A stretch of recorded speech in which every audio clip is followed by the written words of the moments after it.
Buenos días.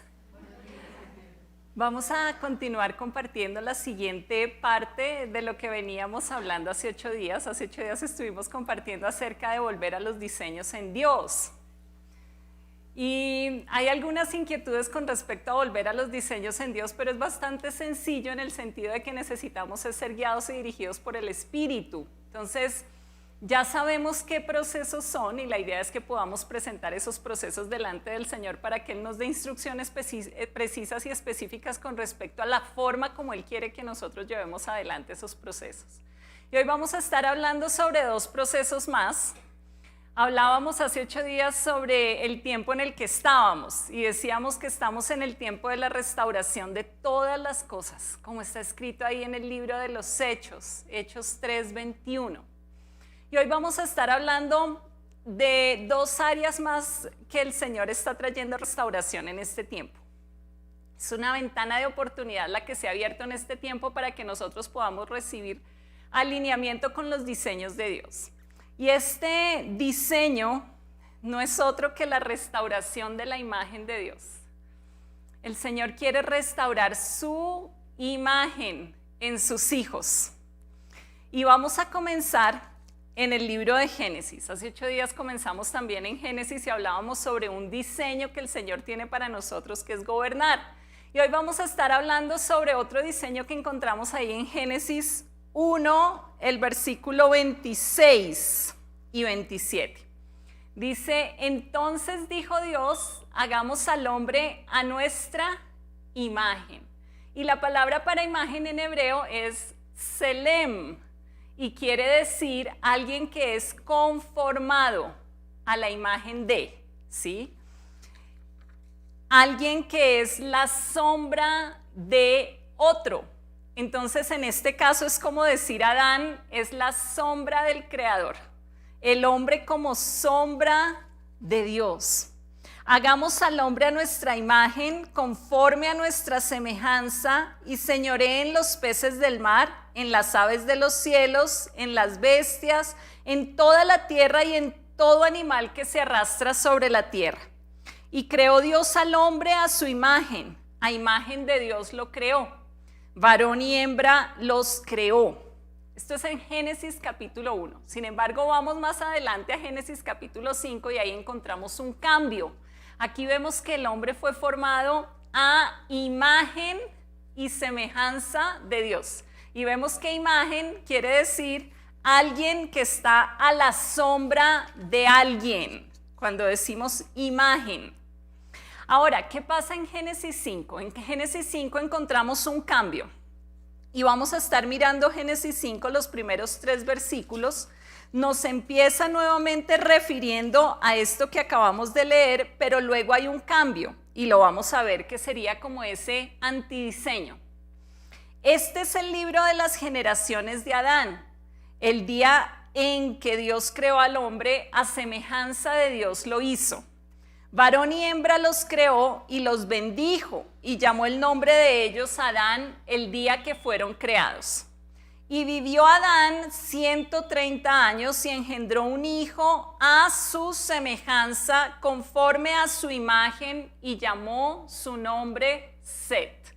Y aquí encontramos el antidiseño. El diseño es ser imagen de Dios.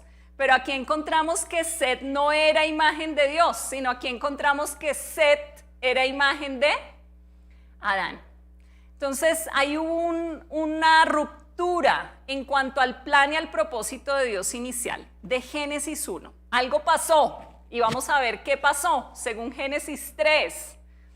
¿Qué hizo que ya ese hijo de Adán, Set, no fuera a imagen de Dios, sino que fuera a imagen de Adán? Y en Génesis 3 encontramos y Génesis 2 encontramos un mandamiento. El primer mandamiento lo encontramos en Génesis 2. A veces pensamos que los mandamientos están en Éxodo, pero resulta que en Génesis 2 ya encontramos el primer mandamiento. Sí, hay un mandamiento que encontramos ahí en Génesis 2. ¿Cuál fue el mandamiento? Miren esto, ahí está la palabra claramente. Y mandó, ese es el mandamiento. Un mandamiento de parte de Dios al hombre. ¿Cuál fue el mandamiento? Y mandó Jehová Dios al hombre diciendo: de todo árbol del huerto podrás comer, mas del árbol de la ciencia del bien y del mal no comerás, porque el día que de él comieres ciertamente morirás. Ese fue el primer mandamiento. Y fue el primer mandamiento y fue después la desobediencia.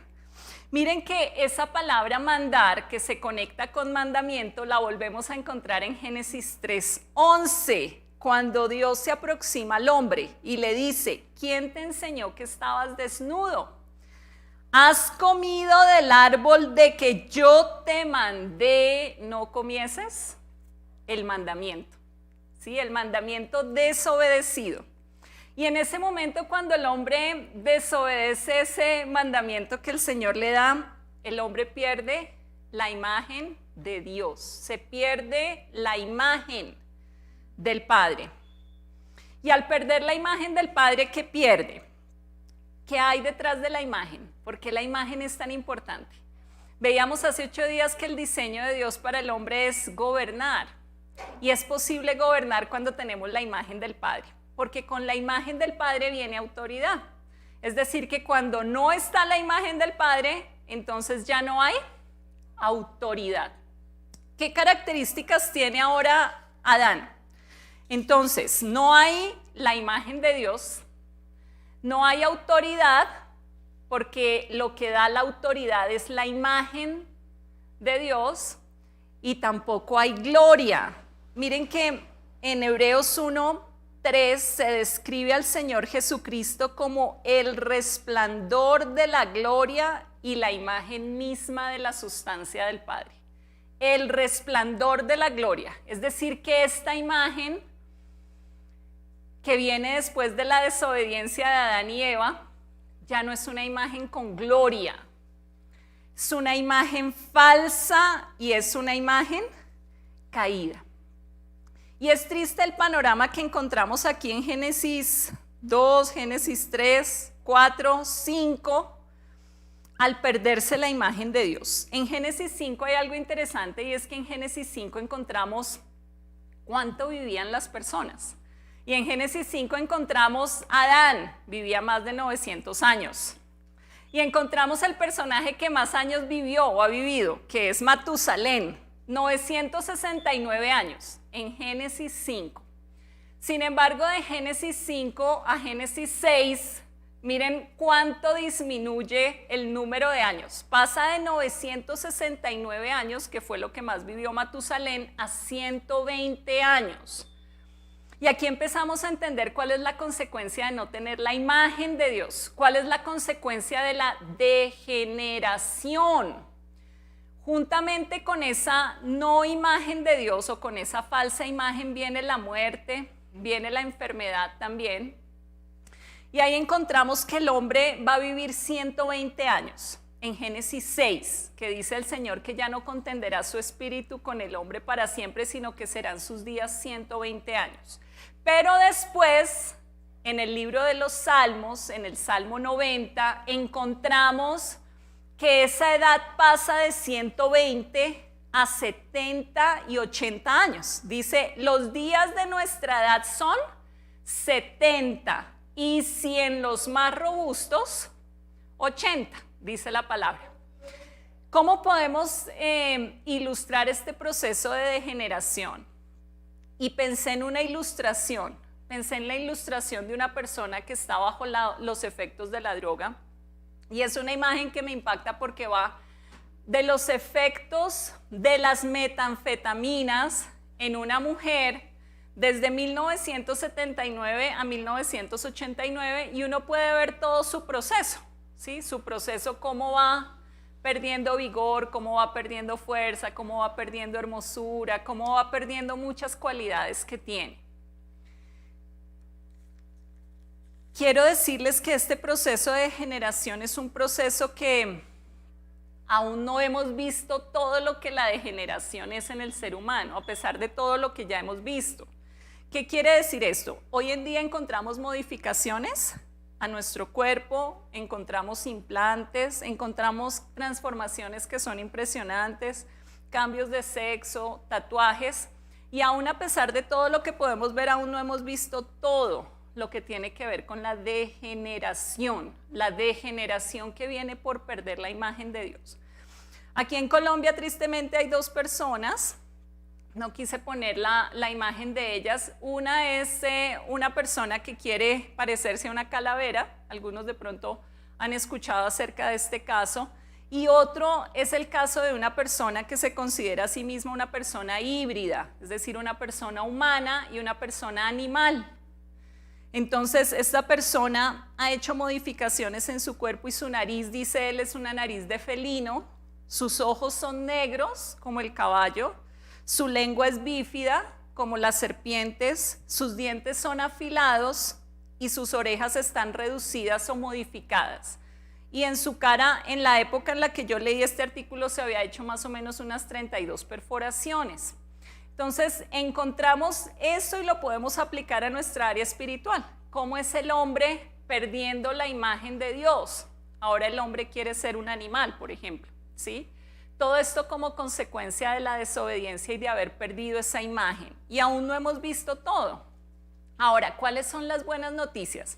En medio de este proceso de degeneración viene Jesucristo. Y en Jesucristo podemos recuperar la imagen perdida.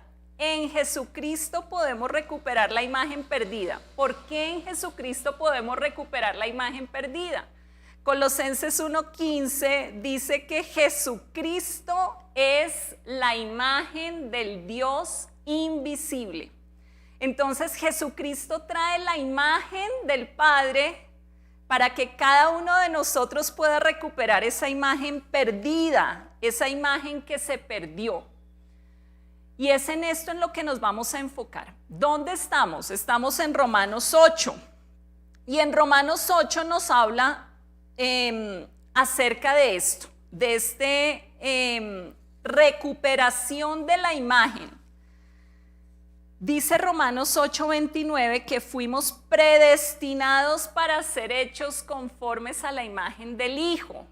Fuimos destinados a ser hechos conformes a la imagen de su Hijo. Y este es un proceso en el que nos podemos involucrar.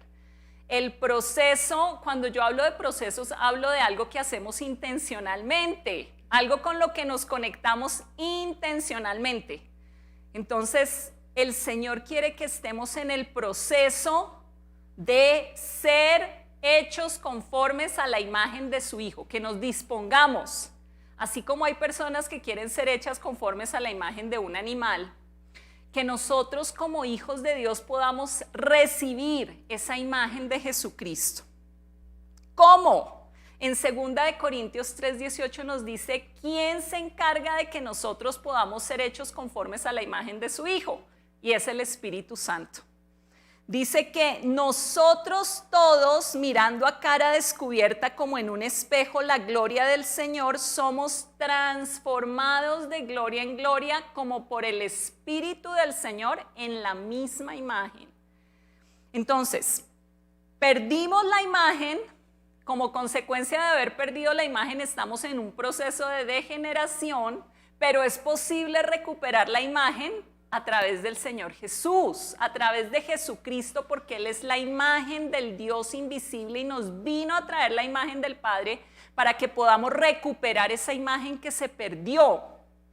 ¿Quién hace la obra? El Espíritu Santo en nosotros. Y hay un versículo que me gusta mucho que habla de la obra de la cruz. Miren que Isaías 52 dice que el Señor Jesucristo fue desfigurado.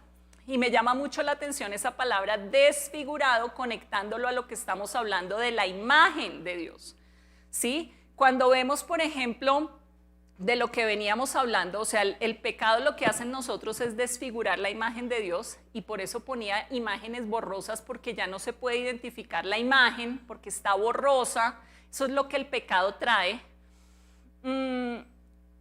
Dice la palabra que el Señor Jesucristo fue desfigurado para que nosotros podamos tener la imagen de Él, para que nosotros podamos tener su imagen.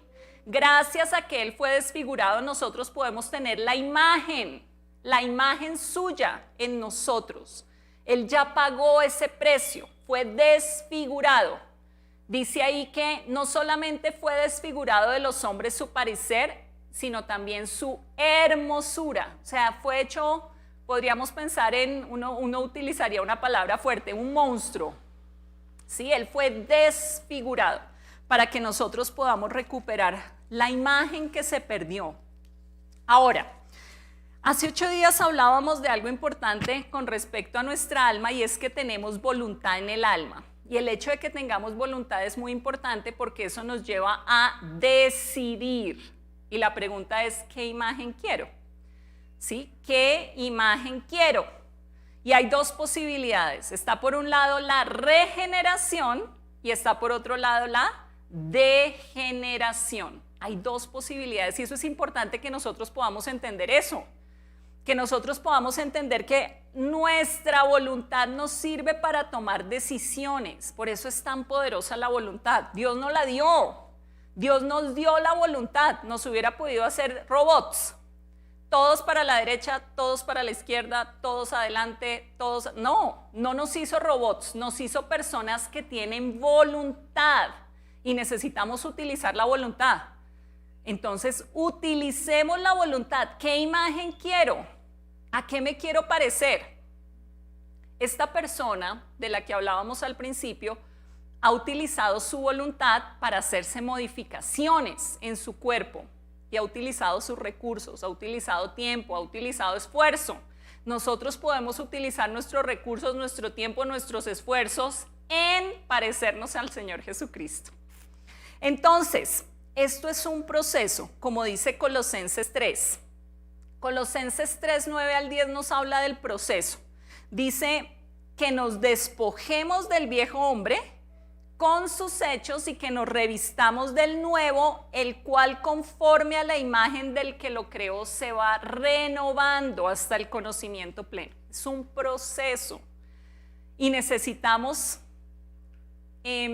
intencionalmente involucrarnos en ese proceso de ser conformados a la imagen de Jesús hasta que sea lo pleno. Entonces, dos posibilidades. La regeneración, ¿qué dice Tito 3:5 con respecto a este proceso? Nos salvó, no por obras de justicia que nosotros hubiéramos hecho, sino por su misericordia, por el lavamiento de la regeneración y por la renovación en el Espíritu Santo. La regeneración es un proceso. Ahora, hay alguien que tenía hambre y sed de la imagen de Dios formándose en él y era el rey David. Y el rey David en el Salmo 17 dice unas palabras muy interesantes. Hay algo solamente que satisfacía al rey David, que era: en cuanto a mí, veré tu rostro en justicia, estaré satisfecho cuando despierte a tu semejanza. Mire esto, estaré satisfecha cuando despierte a tu semejanza. No me conformo con nada menos que la imagen de Jesús formándose en mí, decía el rey David. Estaré satisfecho. Y entonces aquí es donde nosotros pensamos que esto tiene que ser algo intencional que pone a funcionar nuestra voluntad. Porque si no está nuestra voluntad de por medio, es imposible que nosotros podamos recibir la imagen del Hijo, porque no es algo que llega así como automáticamente. Es algo que necesito anhelar, desear, buscar. Ahora, así como hay un proceso de regeneración en el cual podemos despertar a su semejanza, hay un proceso de degeneración, como hemos venido hablando. Ese proceso de degeneración se conecta con una imagen que es falsa, con una imagen que es suplantada, que está degradada. Y lo podemos ver en el Salmo 115. La idolatría es un ejemplo de la falsa imagen. En Éxodo 20, el Señor nos habla y nos dice: no te hagas imagen, dice, no te hagas imagen de nada que esté en el cielo, no te hagas imagen de nada que esté en la tierra, no te hagas imagen de nada que esté en las aguas, ni honres eso, ni lo adores. Ahora, ¿por qué el Señor está mandando que no lo hagamos? Porque la idolatría degrada la imagen de Dios en nosotros. Eso es muy importante. La idolatría degrada la imagen de Dios en nosotros porque terminamos siendo a imagen de lo que adoramos. Como dice el Salmo 115. ¿Qué dice el Salmo 115 para describir los ídolos y las personas que se entregan a rendirle culto? Dice, los ídolos de ellos son plata y oro, obra de manos de hombres. Tienen boca, mas no hablan. Quiero que piense cómo se degrada la imagen del ser humano a través de la idolatría, teniendo en cuenta este versículo. Tenemos boca, pero Dios nos dio una boca para hablar. Ellos tienen boca, pero no hablan. Tienen ojos, pero no ven. Tienen orejas, pero no oyen. Tienen narices, pero no huelen. Tienen manos, pero no palpan. Y tienen pies, pero no andan. De esa forma se degrada la imagen de Dios en el hombre a través de la idolatría. Es muy importante. Dice, semejantes a ellos son los que los hacen y cualquiera que confía en ellos. Terminamos siendo a la imagen de lo que adoramos. Por eso es muy importante que tengamos cuidado con lo que entra por nuestros ojos, porque lo que entra por nuestros ojos llega a nuestro corazón. Y lo que llega a nuestro corazón nos cambia. Entonces, ¿qué estamos viendo? ¿Qué está entrando a través de nuestros ojos? Lo que entra por nuestros ojos llega a nuestro corazón. Y lo que llega a nuestro corazón nos cambia. Aquí encontramos por qué el Señor no quiere que nosotros seamos idólatras. Algo más con respecto a la degeneración. El diablo no tiene imagen. Debido a que el diablo no tiene imagen, el diablo quiere robarnos nuestra imagen. Él no quiere que nosotros lleguemos a ser conformados a la imagen del Hijo. Y hay algo interesante con respecto a la imagen falsa que lo vemos en el Apocalipsis. ¿Se acuerdan el Apocalipsis cuando habla acerca de la imagen de la bestia? En Apocalipsis 15, precisamente habla de los que vencieron esa imagen falsa. Y dice, vi también como un mar de vidrio mezclado con fuego y a los que habían alcanzado la victoria sobre la bestia, los que habían alcanzado la victoria sobre su imagen, sobre su marca, sobre el número de su nombre, en pie sobre el mar de vidrio con las arpas de Dios. ¿Qué busca el hombre? Quitarme la imagen de Dios. ¿Qué busca el diablo? Quitarme la imagen de Dios, porque el diablo no tiene imagen y él sufre porque no tiene imagen, ¿sí? Tiene una imagen falsa, perdió su imagen y también su identidad que había sido dado de parte del Padre. Ahora, ¿qué puede frenar este proceso de regeneración? ¿Qué puede frenar este proceso de conformarme a la imagen del Padre? Cuando retengo el pecado, cuando no confieso el pecado y cuando no restituyo, ¿sí? Miren que a veces estos procesos son más sencillos de lo que nos imaginamos. Escuché un testimonio que ilustra cuán sencillo puede ser y me pareció interesante y quiero compartirlo. Una persona que estaba sufriendo del hígado y le estaban haciendo exámenes pero no se sabía qué era y le hicieron incluso exámenes para saber si tenía VIH. Y en un tiempo devocional el Señor inquietó a esta persona a que le pidiera perdón a otra persona particular y que le pidiera perdón a otra persona a la cual le había hecho una injusticia. Entonces ella me contaba que el hacer eso no había sido sencillo, pero que ella había decidido hacerlo. Y entonces ella fue, buscó la persona, al principio no la encontró, después volvió, la encontró, le pidió perdón. Todo lo que representa humillarse delante de una persona y pedirle perdón, por ejemplo. Y en el momento en el que ella hizo eso, dice que su salud empezó a recuperarse y ella se sanó. Entonces, cuando hablamos de procesos, a veces pensamos que son cosas larguísimas y por eso cada proceso es individual y necesitamos pedir la dirección del Espíritu para hacer estos procesos. Entonces, a veces hay procesos que son muy sencillos, pero nosotros estamos reteniendo. Hay bendiciones que están retenidas, pero no por el diablo. A veces empezamos a reprender al diablo y reprendemos al diablo que tiene nuestras bendiciones retenidas, pero a veces no es el diablo el que tiene las bendiciones retenidas, sino nosotros mismos no haciendo las cosas que debemos hacer, es decir, no haciendo los procesos que necesitamos hacer. Entonces me animó eso cuando escuché ese testimonio de parte de ella.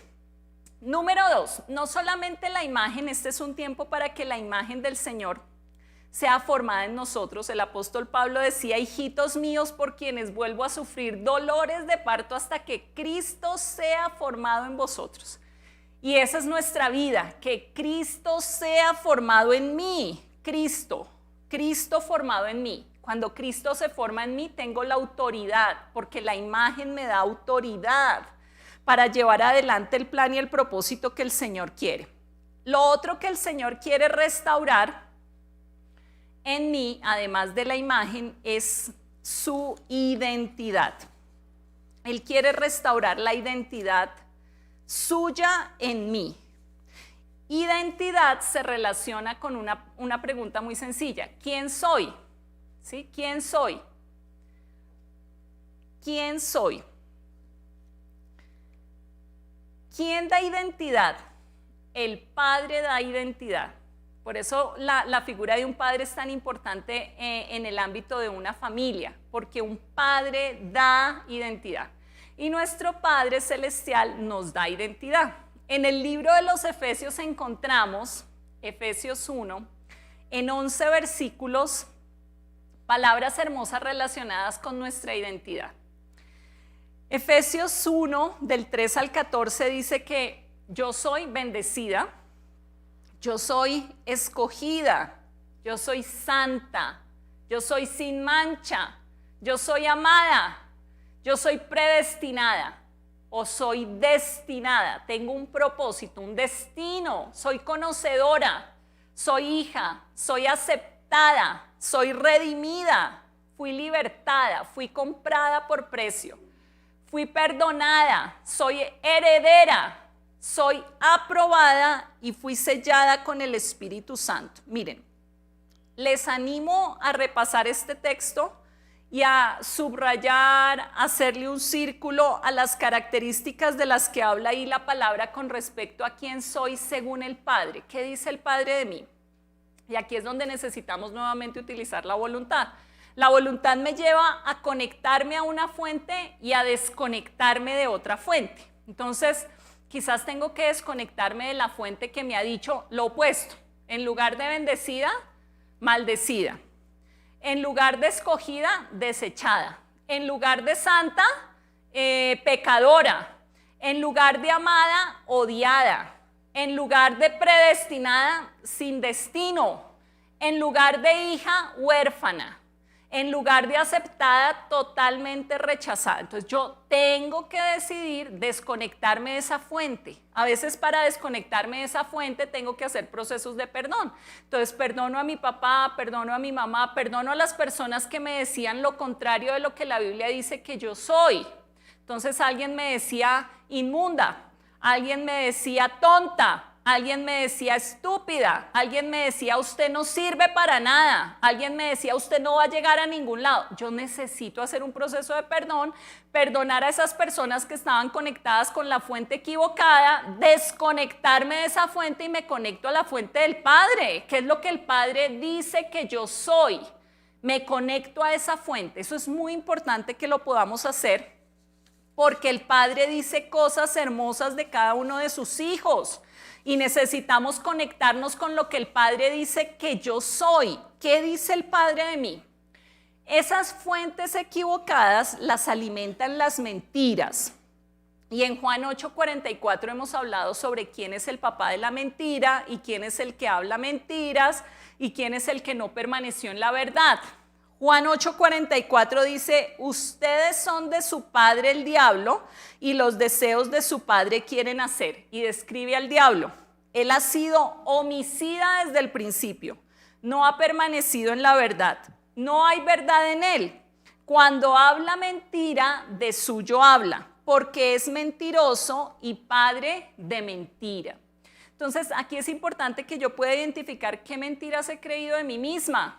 ¿Cuáles son esas mentiras que he creído de mí misma?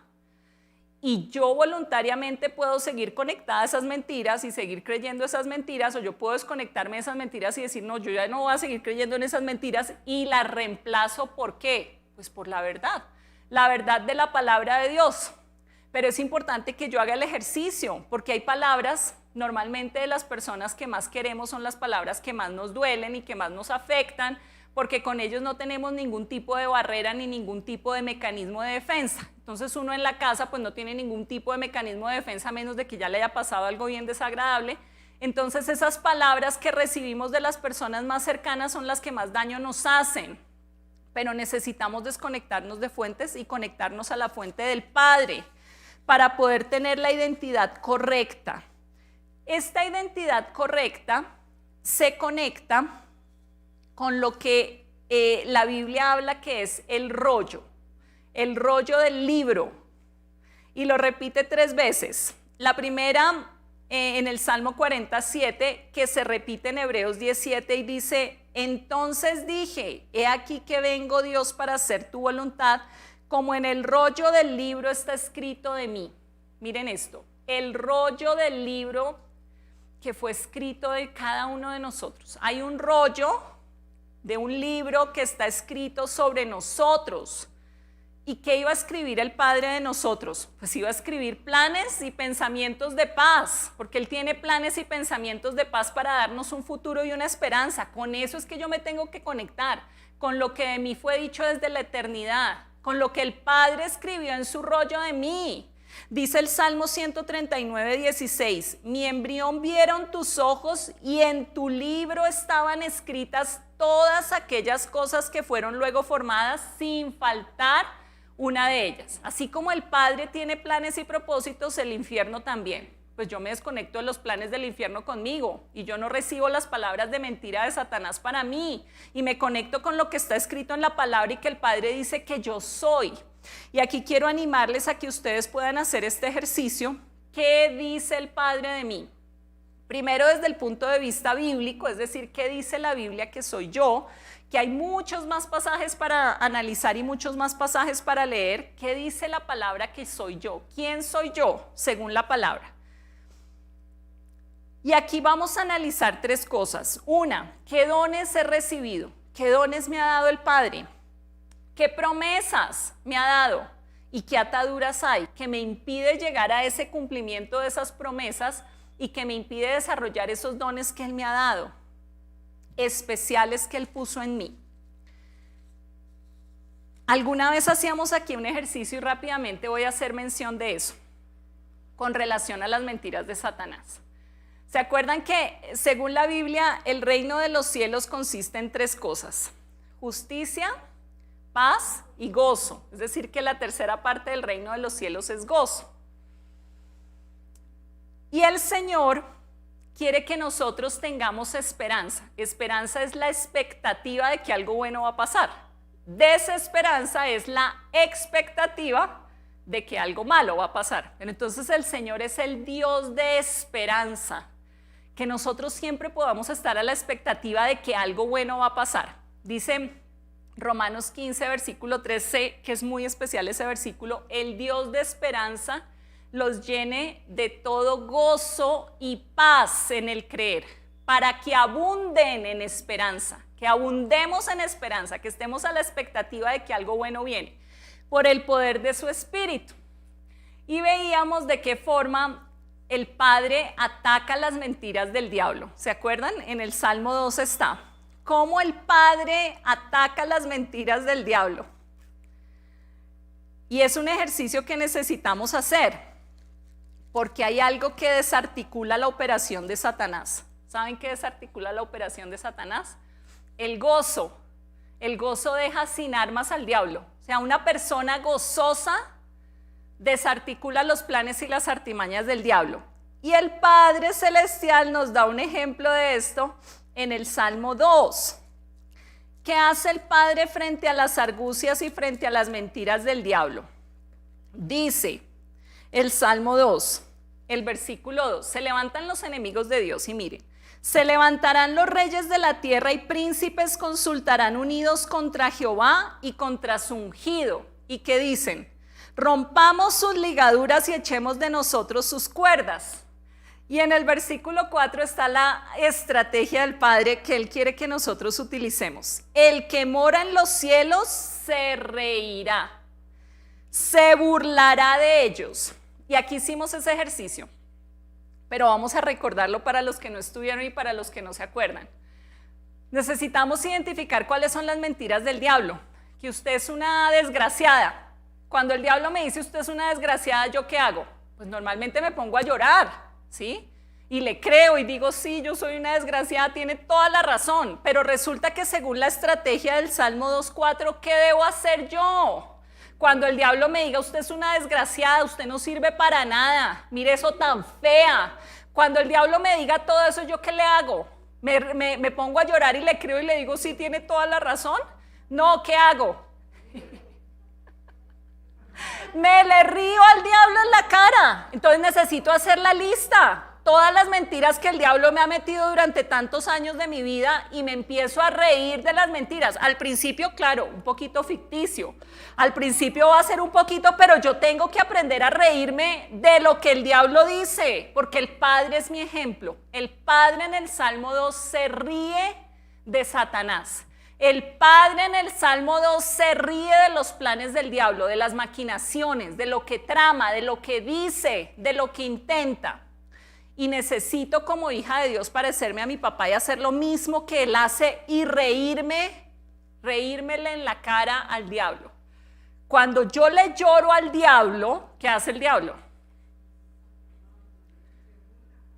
Dice, lo logré, lo conseguí, lo tengo dominado, la tengo dominada, es mío, es mía. Bueno, no sé, pero cuando me le río al diablo, ¿el diablo cómo queda? Qué aburrido, queda viendo un chispero. Uy, ¿cómo así que le estoy diciendo que es inmunda y se está muriendo de la risa? Además me está citando la palabra que dice que es hermosa para los ojos de Dios. ¿Cómo es esto que le estoy diciendo que nadie la quiere, que es una rechazada, que es nada y resulta que se está riendo y me dice que es aceptada por el Padre? Queda viendo un chispero, se siente mal. ¿Le toca qué? Huir. Dice, no, pero es un ejercicio que necesitamos empezar a hacer para combatir las mentiras de Satanás. En el libro de los Efesios hablamos sobre identidad que da el Padre. Y así como el Padre da identidad a los hijos, el Padre Dios, el Padre Celestial da identidad a los hijos, el Padre da identidad a la familia. Efesios 3. 14 y 15 nos dice, por esta causa doblo mis rodillas ante el Padre de nuestro Señor Jesucristo, de quien toma nombre toda familia en los cielos y en la tierra. No solamente los individuos, las personas, el hombre y la mujer reciben identidad del Padre. La familia recibe identidad del Padre. Y quise poner allí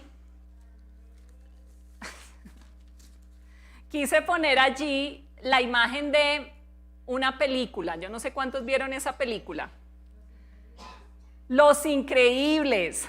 Yo vi esa película con mi sobrino hace poco. Esa película ya tiene bastante, pero la vi hace poco. Intencionalmente me estoy conectando con la nueva generación. Y quiero animarle a usted, si tiene hijos pequeños, si tiene hijos prejuveniles, juveniles, conéctese con la nueva generación intencionalmente. No que yo estoy en la casa, él está en el cuarto, yo estoy acá, no nos hablamos, sí. No, estamos aquí, no. Vivimos en la misma casa, pero no nos hablamos, no, eso no es conectarse. Pase tiempo, escúchelo, salga, ríase. Mi sobrino tiene 12 años y se llama Martín. Y estuvimos viendo esa película de Los Increíbles con él y me pareció increíble porque entendí a través de esa película lo que es una familia en Dios. ¿Qué es una familia en Dios? Miren, ahí en esa familia de Los Increíbles, los que ya la vieron, les digo rápidamente, los que no la han visto, les digo rápidamente, cada uno tiene un poder sobrenatural, cada uno tiene un poder. Entonces, el papá, que se llama Bob, tiene mucha fuerza. La mamá es elástica. La niña se vuelve invisible, crea campos de fuerza temporales. El hermanito mayor es veloz. Y el bebé, Jack, tiene 17 poderes. Entonces, es una familia increíble que tiene misión de combatir el mal, tiene misión de salvar vidas. Y yo dije, aquí está representado lo que debe ser una familia en Dios, una familia increíble. Cada miembro de esa familia tiene un poder particular, así como en Dios tenemos un don particular.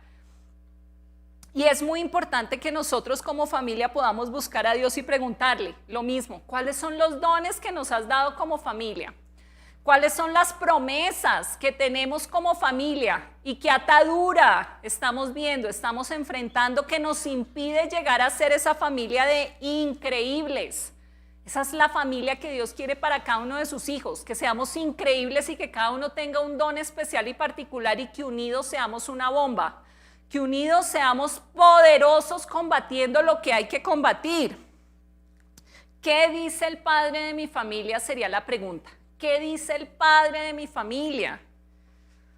Y si no tengo una promesa particular para mi familia, pidámosela al Padre. Padre, ¿qué promesas me das para mi familia? ¿Cuál es la identidad que como familia tenemos en ti? ¿Cuál es nuestra identidad? Cada familia es diferente. ¿Cuál es la identidad de mi familia en ti? ¿Cuál es, Padre? Para que podamos caminar alineados, porque si no vamos a caminar desalineados porque no sabemos qué es lo que el Padre dice de mi familia, entonces vamos a estar haciendo cosas que no son, desalineados, desubicados del propósito. Y número 3, no solamente los individuos reciben identidad, no solamente las familias reciben identidad, los pueblos reciben identidad del Padre. Los países, las naciones, los territorios, las ciudades reciben identidad del Padre. Y es muy importante que hablemos con el Padre y le preguntemos acerca de esto. Pero si no sabemos nuestra identidad, tampoco la de nuestra familia, pues no vamos a poder llegar a la identidad de nuestra nación. ¿Qué es lo que Dios ha dicho de Colombia? ¿Qué es lo que el Padre dice de Colombia? El Padre dice que Colombia es una puerta para bendecir a las naciones. Ese es el diseño de Colombia en Dios. Pero ¿cómo es el antidiseño del diablo? Que Colombia es una puerta, pero no para bendecir, sino que Colombia es una puerta ¿para qué? Para maldecir. ¿Y se ha cumplido ese antidiseño? Sí, caminamos en ese antidiseño, pero necesitamos salir de ese antidiseño y decir, no, nosotros no somos una puerta que maldice el mundo. Colombia es una puerta que bendice las naciones. Por eso hay una palabra que dice que si Colombia cambia, cambia el mundo. Si Colombia cambia, cambia el mundo. Necesitamos entender cuál es nuestra identidad, el territorio donde Dios nos ha puesto. Pero es un proceso. Empezamos nosotros, porque si no sabemos nosotros quiénes somos y pues no vamos a entender quién es Colombia ni cuál es la identidad de nuestra familia. Es un proceso, por eso necesitamos empezar por esta casa, que podamos entender quiénes somos en Dios, qué es lo que Él dice de nosotros y podamos conectarnos con eso y renunciar, botar a la basura todas esas mentiras que el diablo nos ha montado, reírnos en la cara de todos sus engaños, de toda su palabrería. Concluyendo, vamos a mirar una porción de la palabra que veíamos en el devocional en estos días, en Mateo 21. Hace 8 días terminábamos diciendo que es necesario examinarnos y necesitamos examinarnos, dice el apóstol Pablo, para saber si estamos en la fe. Entonces dice, examínese si está en la fe, pruébese, dice ahí, es interesante. Y nos dice a nosotros que nos examinemos y nos probemos. Mateo 21, 18 al 20 es una historia interesante del Señor Jesús con una planta. ¿Se acuerdan de la higuera? Por la mañana, volviendo a la ciudad, tuvo hambre. Está hablando de Jesús. Y viendo una higuera cerca del camino, vino a ella. Y no halló nada en ella, sino hojas solamente. Y le dijo, nunca jamás nazca de ti fruto. Y luego se secó la higuera. Mire esto tan interesante. Una higuera que debería tener fruto, pero que solamente tenía hojas, solamente tenía hojas. El Señor lo único que vio fue hojas en ella y quedó ¿qué? Pues quedó aburrido porque tenía hambre y estaba esperando encontrar fruto. Entonces necesito examinarme para saber si soy ficti, ¿qué es ficti? Ficticia, o si soy de verdad, si soy real. ¿Tengo una espiritualidad ficticia? Puede que sí, tengo que examinarme. ¿Mi espiritualidad es ficticia o mi espiritualidad es real? Mi fe es ficticia, ¿son puras hojas o mi fe es real?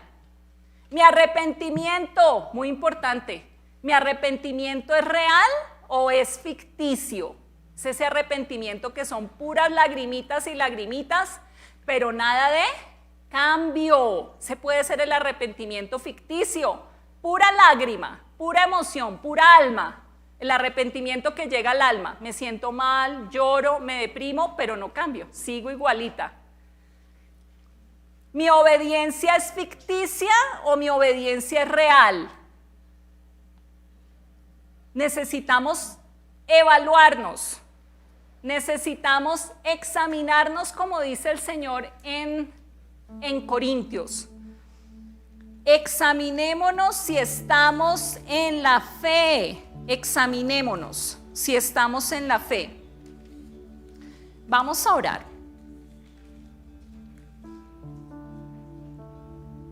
Y vamos a pedirle al Señor que nos ayude porque hoy tenemos más procesos para hacer.